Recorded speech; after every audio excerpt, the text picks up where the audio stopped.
All right, do we have a treat today or what? Let me just start off by saying I love my friends. My friend Chris sent me this one, and my friend Cliff from Alaska sent me this one. So from Texas and Alaska.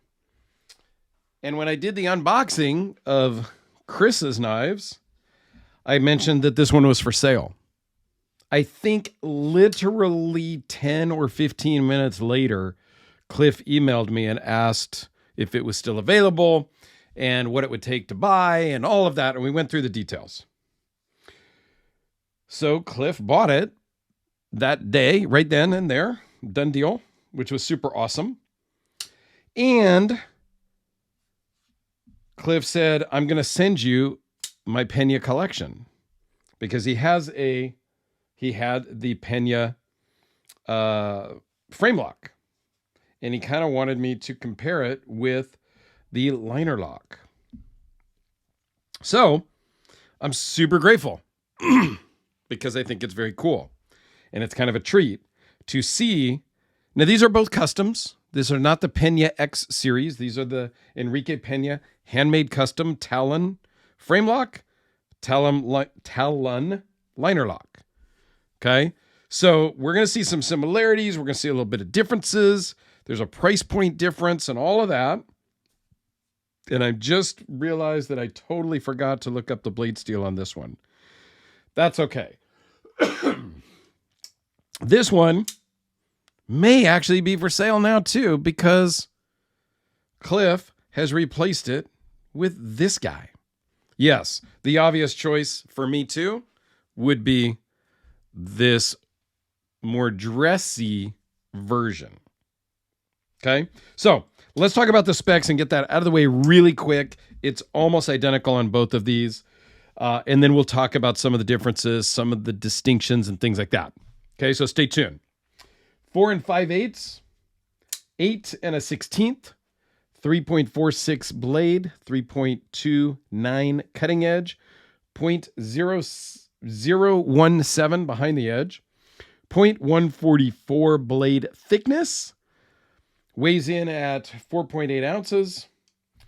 Overall thickness is 0.498, and they both run on bearings. The dimensions are basically the same between both.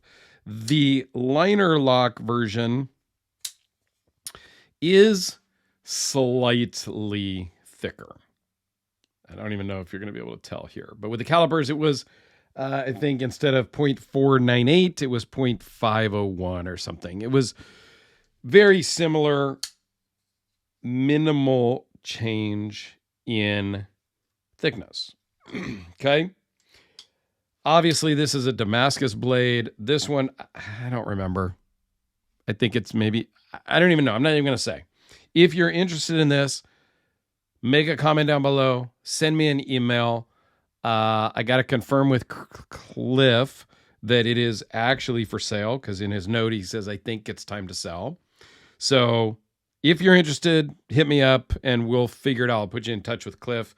And yeah, there you go.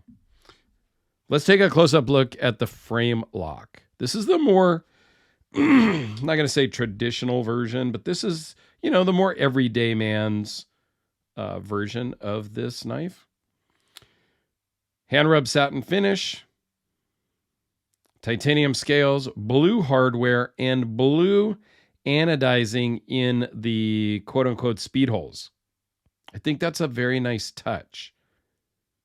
I think that's just enough blue. A little bit of blue on the titanium backspacer.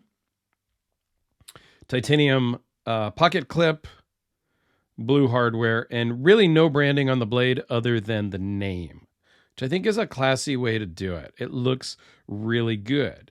The action is incredible on both of these. I mentioned it before. I've met Enrique at the California Custom Knife Show a couple of years later, which the show is actually happening right now as I am filming because, well, I couldn't make it this year. I am so sorry. So sorry and sad. But I cannot make every show. I got a lot going on in my life. So I didn't make it down this time. All right, let's take a close-up look at these full dress or dressier version. Okay, it's a beautiful Damascus blade. I think this looks amazing. Titanium frame / bolsters, blued hardware with this beautiful, beautiful Westinghouse micarta. It's just beautiful. Did I mention that? It's beautiful. A little bit of blue on the backspacer again.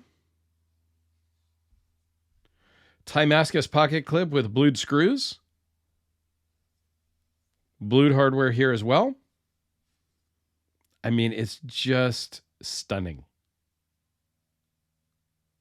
I'm glad that Cliff reached out and wanted to buy this, because when I first heard from Chris that it was for sale, I was a little tempted.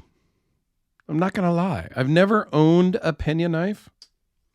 The diesel is the one I always was drawn to many, many years ago. There was a custom one on one of the websites. I don't remember which one, but it was stunning. And I don't mean custom, like they're all custom, but it had some enhancements, some embellishments. You know, it was a little fancier than the normal one, of which I have over in the other room. I'll bring it out in the next Pena video, because I've got several more Penas to talk about. So I will be adding those to the Pena playlist. So you can check those all out, but I'll bring the diesel out in another video. I've done a video on a diesel. You can check it out. And I'm sure I talked about that fancy one I saw online at one point. And then that was before I was really buying a lot of high-end knives. And I was like, I just can't justify that price. Now I could justify that price easy, because it's relatively cheap compared to some of the other ones I have. But that particular one is gone. And I don't know. I might be over it and not need it right now. But anyway, instead of putting his maker mark on the Damascus blade, it's on the spine, which I think is fantastic. And you'll see a little bit of a different shape in the back of the blade here, which doesn't affect anything. It just gives him some real estate to put his name. Everything else is virtually the same. Like, these really are just a frame lock, liner lock version. Pocket clips are the same. They work really well. Blade shape, size, weight, all of that is about the same. This one actually is slightly lighter at 4.6 ounces versus the 4.8, just because there's less titanium weighing it down. I think these are great. I think Pena makes amazing knives.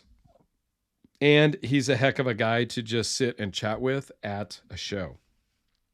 Couple size comparisons here with the Sharpie. The Spider Codelica.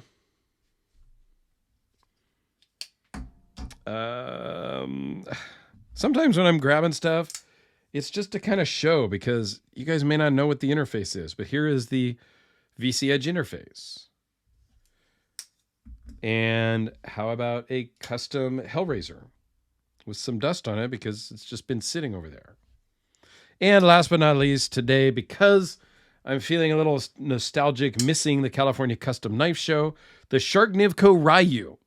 And the reason why this always brings me back to the California Custom Knife Show is because Edison, the owner and maker for Sharknivko, always goes to the California Custom Knife Show. I always go, and I spend... No joke. I don't know. I love the guy. A few years back, we went out to dinner, closed the place down. It was a great night after the show. And when I'm at the California Custom Knife Show, I walk around real quick. I see everything I need to see. And the rest of the day, I generally hang out there talking to Eddie. I don't know. What can I say? So I'm sorry I'm missing him this year because I'm not there. But late yesterday afternoon, I also found out from him and his wife that they are not making it either, because they're a little behind because their baby got sick. Baby and kids are doing great now, but he's not going to make it to the show either. So I felt a little bit better about not making it myself. I know that's weird. I know that's strange. I don't know what to tell you. Just how I feel. And my feelings cannot be wrong. So, on that note, go check out my Enrique Pena playlist right over there and have a great day.